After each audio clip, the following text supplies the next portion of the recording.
Hey guys, it's Angie. Welcome back to my channel. Today's video I've wanted to make for about 5 years now probably. But before I start, I want to say a quick thank you to everybody who's left comments and love on my last couple videos welcoming me back. Because I was gone for so long, I kind of forgot that people cared.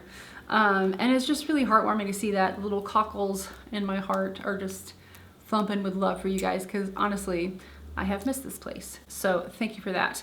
Now, this video in particular, I'm going to be really opening a discussion with you guys and talking about art and how we reference that and how we should talk about inspiration and reference inspiration when it comes to makeup. And I really want to delve into what it means to create something, design a makeup versus recreation, versus seeing something online and replicating it. And I think it's really important to talk about that because I see a lot of fights getting started on Instagram, all over social media, to be honest. And it's really silly things that could be avoided if we just changed wordings and changed the way that we cite our references. While I'm talking, I want to do a makeup on my face. And this is a makeup that I saw very early on in my career and I loved it. And it's a makeup by Miss Pat McGrath, the goddess herself. This is a look from John Galliano's runway show in 2009, which is stunning. Now, the thing about Pat McGrath is that I really love her references and how she incorporates them and makes them into her own work and to her own art. So if you look back at a lot of her runway shows, you will see very much 1920s, 1930s references, which is why I love her so much, because I kind of have that same aesthetic. I feel like maybe in a past life I was a flapper. I don't know. I just feel kind of connected to that. When I first started doing makeup, like a lot of makeup artists, I saw a lot of the same references, Pat McGrath being one of them. The Kevin Aquan books, I definitely read the hell out of those books. Alex Box, Le Masque, that was the big thing when I started doing makeup tutorials on YouTube. And you know, their work really inspired me. So I would go home, I would practice, and I would do their techniques on my face. And I also did this in art school when I had to take a painting class or a figure drawing class, or, you know, any of those types of art classes. We had to replicate paintings. I remember replicating Girl with a Pearl Earring. I replicated a Botticelli. Like, you know, it helped teach me color theory. It helped teach me painting techniques. It helped teach me about the mediums and the different canvases and, you know, all those things. But I never tried to pass those paintings off as my own, because that seems silly. That seems like plagiarism, because it is plagiarism. In the makeup community, I feel like there's kind of a disconnect between that. You know, a lot of people see things online and they think it's free reign to recreate it and post it. And then if they get called out, they'll give credit, but if they don't, they get all the accolades and the recognition. And honestly, there's no way to police the internet. The amount of content that goes up is unimaginable. It is very easy for people to get away with things. And I've seen a lot of kind of bigger influencers doing this on the regular. And to me, it's shady, because you're not coming up with your own content.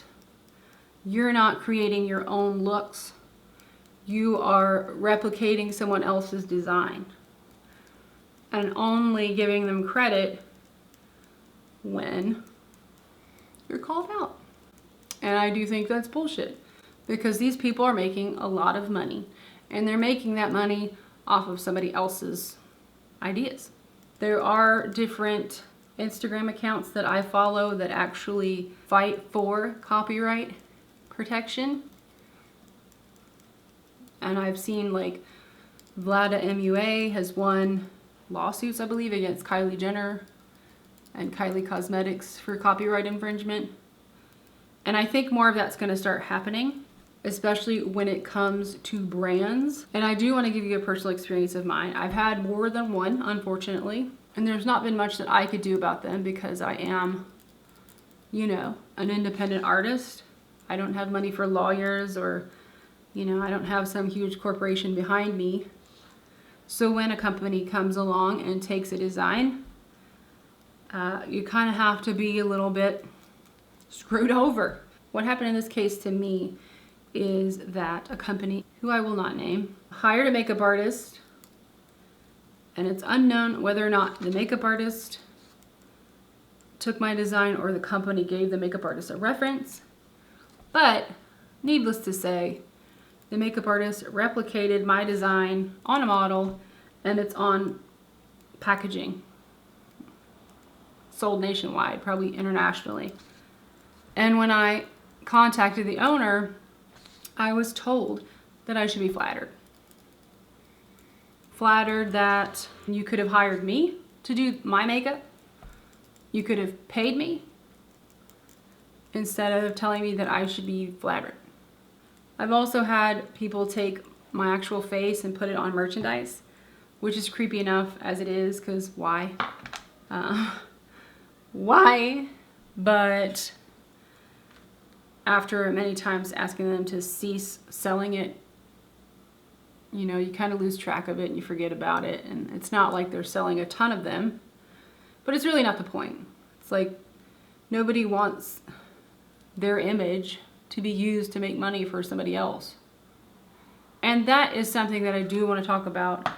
I think, personally, if you are like me, if you're an independent artist, if you're recreating makeups for fun, you're not doing sponsored videos or, you know, Instagram posts or whatever using the design, I think it's okay as long as you give credit to the original artist. It's just when money changes hands that it gets a little strange. Let's get into the difference between inspiration and recreation, and let's talk about each definition. So, inspiration is the process of being mentally stimulated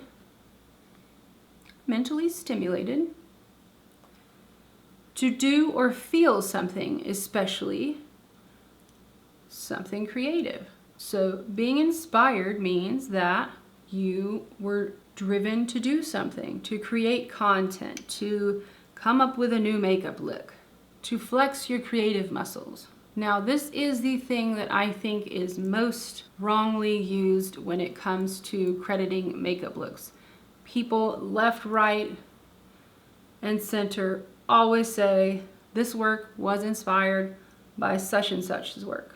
If it is inspired, I would think that that means it takes certain elements from the makeup to create a new design, a new makeup. And it could even just be simple as, I like those colors, I'm inspired to do a makeup based on those colors. Now let's discuss recreation. Recreation denotes the act of replication and reconstruction. Reconstructing somebody's makeup look on your face. Reconstructing the Mona Lisa on a canvas. That's a recreation. That's something that you would do to learn, or a technique, or this, that, or the other. That's not the art of being inspired to create. It's the art of learning technique and recreating it. Inspired by versus recreated from. Inspired by, to me, denotes I saw this, it moved me to create my own vision. Recreated from means I saw this face chart online, I saw this look that such and such did, and I put it on my face. Now, when you credit it, I think it's important to denote the difference between the two, because recreating something is a little easier than actually creating something from scratch. As an artist, I know a lot of you understand that and get that. That's really why I want to focus on making this video, because crediting someone is so easy to do. Saying this was inspired by, to me, takes away that credit that that artist should get for their creation, for their idea, for their design. I know a lot of you are going to say, well, you know, every design's been done, every makeup's been done. And I do think that's true in most cases. I think that human beings, there's so many of us, we've all thought the same thoughts.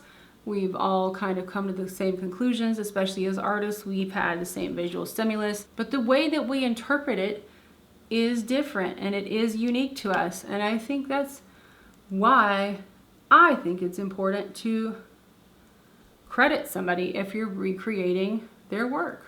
Funny enough, actually, one of my friends, NAMAISA, on here, as well as on Instagram and all over the internet, she posted a video this week that I feel really drives my point across, and I will just link that down below. She did a makeup that was inspired by Lizzo, but then she also recreated the makeup that Lizzo was wearing.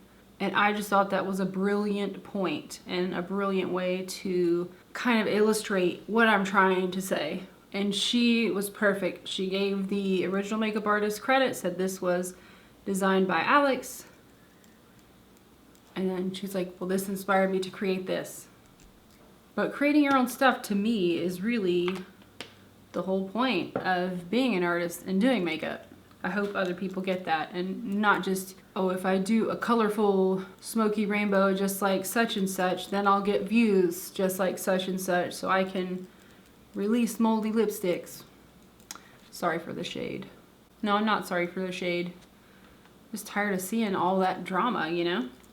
I do want to discuss some of the witch hunts I've seen on the internet, because I do think it's possible for people to have similar ideas when it comes to makeup and designs.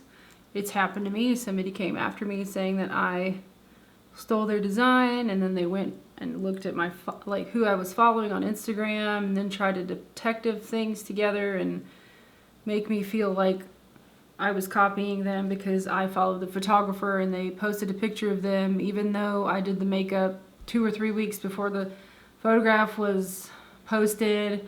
And then like all their friends came and were like telling me that I was a terrible makeup artist and this, that, or the other.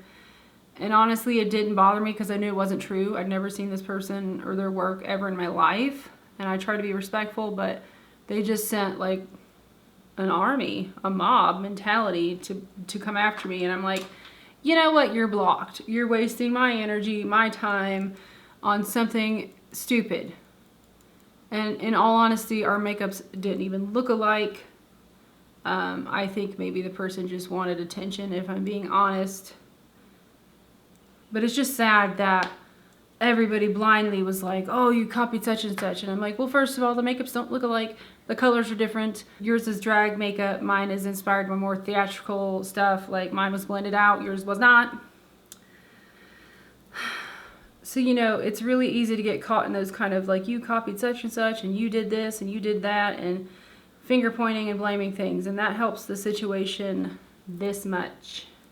Opulence, you earned everything. I did not glue down my brows. So hopefully at this point you're in the comments telling me what you think. I think the solution to this is just respecting each other and giving credit where it's due. If you recreate a look, give credit to the artist who designed it. It's that simple. And I've always tried to do that in my videos. If I've missed some, I'm human and I've erred, but I've always tried to say or put in the description box, this makeup was done by V-Nail, or this makeup was created by Greg Canham, or, you know, just giving credit to that artist that spent those hours creating and designing. And I'm gonna add some gold, 'cause all that glitters is gone. She's buying a stairway to heaven. Ooh, it makes you wonder.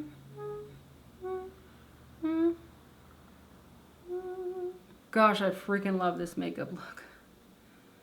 She's a genius. A little silence for that MEHRON gold powder going on. I love the lips from this.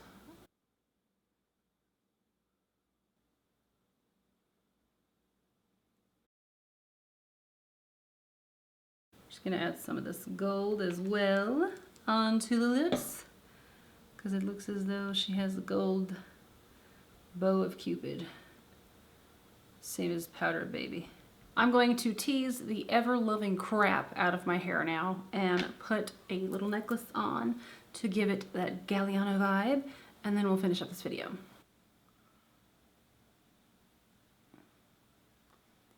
Oh.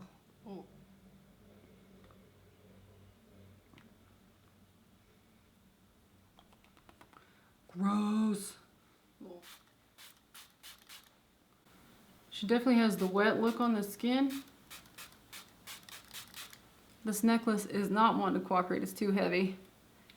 Dang gravity. Anyway, I hope you guys enjoyed this video. Let me do one more fresh spray.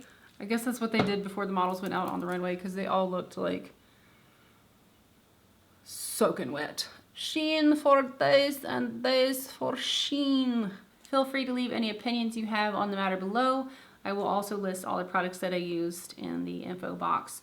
I really want to have a discussion with you guys. Let's keep it respectful and let's honor each other's opinions. We all have different opinions and that's what makes the world go round.